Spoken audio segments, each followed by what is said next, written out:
প্রিয় খামারি ভাই ও বোনেরা, আসসালামু আলাইকুম। আশা করি সবাই ভালো আছেন, সুস্থ আছেন। আমি আল্লাহর রহমতে ভালো আছি, সুস্থ আছি। নতুন অনেক উদ্যোক্তা ভাই ও বোনেরা মুরগি পালনের সাথে যুক্ত হচ্ছেন। অনেকে মাস শেষে লাভ করেছেন, অনেকে লসের সম্মুখীন হচ্ছেন। মুরগি পালন ক্ষেত্রে আগে বিস্তারিত জানতে হবে।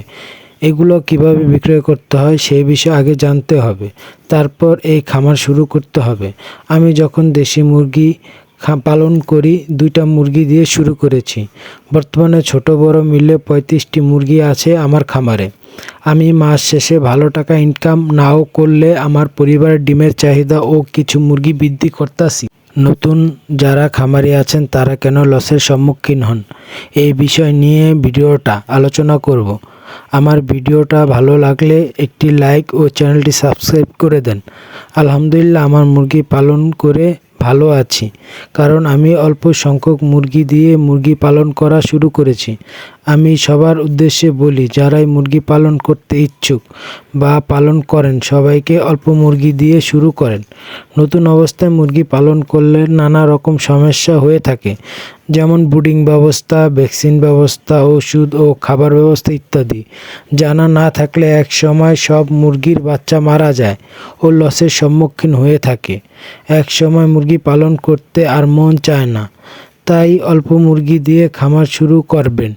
বাচ্চা মুরগি দিয়ে নতুন অবস্থায় খামার শুরু করবেন না, অ্যাডাল্ট মুরগি দিয়ে খামার শুরু করবেন। আর দেশি মুরগির মাংস ও ডিমের দাম সব সময় বাজারের দাম ভালো থাকে, এই কারণে দেশি মুরগি পালন করে সফল হওয়া যায়। যেমন প্রথম অবস্থায় বাচ্চা দিয়ে খামার করলে প্রতারণার শিকার হতে পারেন।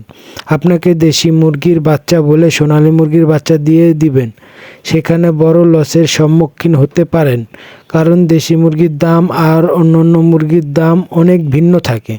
তাই দেশি মুরগি চিনে খামার করলে লসের সম্মুখীন হবেন না। অনেক নতুন খামারি বিদেশ থেকে এসে ইউটিউব দেখে 1000 থেকে 2000 মুরগির বাচ্চা দিয়ে খামার শুরু করে থাকে। তারাই মুরগির খামার করে বড় একটা লসের সম্মুখীন হয়। এটাই প্রথম ভুল তাদের আগে বুঝতে হবে কিভাবে দেশি মুরগি খামার শুরু করব। নতুন খামারি সবাই আগে শিখতে হবে। দেশি মুরগি খাবার ফিটের সাথে গম, ধান, ভুসি, ভুট্টা, কুড়া খাওয়াবেন।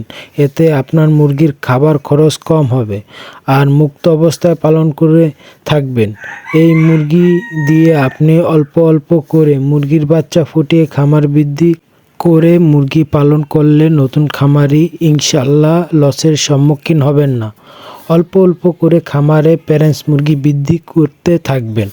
আর ডিম পাড়া মুরগি শুরু করলে ক্যালসিয়াম খাওয়াবেন, ভালো মানের খাবার খাওয়াবেন।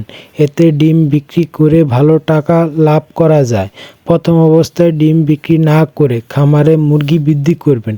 অনেক নতুন খামারি আছেন, নতুন অবস্থায় অনেক বাচ্চা মুরগি দিয়ে খামার না করে এভাবে দেশি মুরগি খামার করলে ইনশাআল্লাহ লাভের মুখ দেখবেন।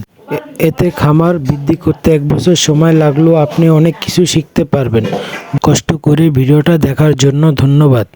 চ্যানেলটা সাবস্ক্রাইব করে পাশে থাকবেন।